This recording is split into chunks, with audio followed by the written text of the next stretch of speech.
Doctor Shailendra K ಬೆಲ್ದಲೆ. ಮಾನ್ಯ ಅಧ್ಯಕ್ಷರೇ,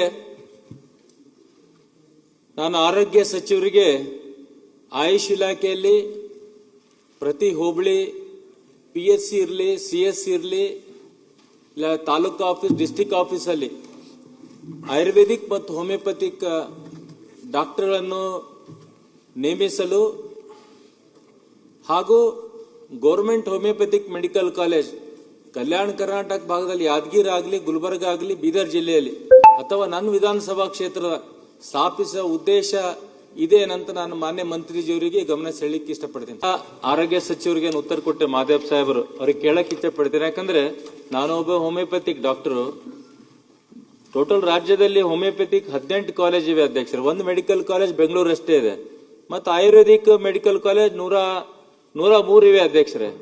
ಸುಮಾರು ಎವ್ರಿ ಇಯರ್ ಹೋಮಿಯೋಪತಿಕ್ ಡಾಕ್ಟರ್ ಸುಮಾರು 1500 ವಿದ್ಯಾರ್ಥಿನಿಯರು ಪಾಸ್ ಔಟ್ ಆಗ್ತಾರೆ. ಮಂಗಳೂರದಲ್ಲೂ ಇದೆ, ಸೇಂಟ್ ಮುಲ್ಲರ್ ಏನೋ ಮೋಸ್ಟ್ಲಿ. ಮತ್ತೆ ಆಯುರ್ವೇದಿಕ್ 7,000-8,000 ಜನ ಪಾಸ್ ಔಟ್ ಆಗ್ತಾರೆ. ಪ್ರಶ್ನೆಗೆ ಪಬ್ಲಿಕ್ ಹೆಲ್ತ್ ಏನಾಗಬೇಕು ಆ ಸ್ಟ್ಯಾಂಡರ್ಡ್ಸ್ ಅಲ್ಲಿ ಇವ್ರಿಗೆ ಎಲ್ಲಿ MBBS ಡಾಕ್ಟರ್ ಬರಲ್ಲ.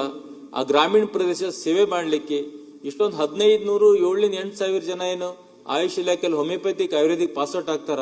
ಪಾಪ ಅವ್ರಿಗೆ ಗೌರ್ಮೆಂಟ್ ಒಂದು ಜಾಬ್ ಗ್ಯಾರಂಟಿ ಕೊಡಬೇಕು, ಅವರನ್ನ ನೇಮಕ ಮಾಡಬೇಕು ಅಂತ ನಾನು ತಮ್ಮ ಮೂಲಕ ನಾನು ಮಂತ್ರಿಯವರಿಗೆ ಹೇಳಕ್ ಇಚ್ಛೆ ಪಡ್ತೀನಿ. ಯಾಕಂದ್ರೆ ಬೇರೆ ಬೇರೆ ಸಿಸ್ಟಮ್ ಅಲ್ಲಿ ಪ್ರಾಕ್ಟೀಸ್ ಮಾಡ್ತಾರೆ, ನಡೆಯಲ್ಲ.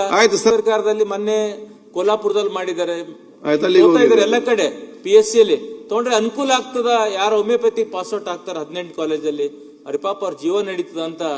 ಆಯುರ್ವೇದಿಕ್ ಆಗಲಿ ಹೋಮಿಯೋಪತಿಕ್ ಆಗಲಿ, ಹೋಮಿಯೋಪತಿಕ್ ತೋತಾನೆ ಇಲ್ಲ, ಇನ್ನು ಆಯುರ್ವೇದಿಕ್ ಸ್ವಲ್ಪ ತೋತಾ ಇದಾರೆ.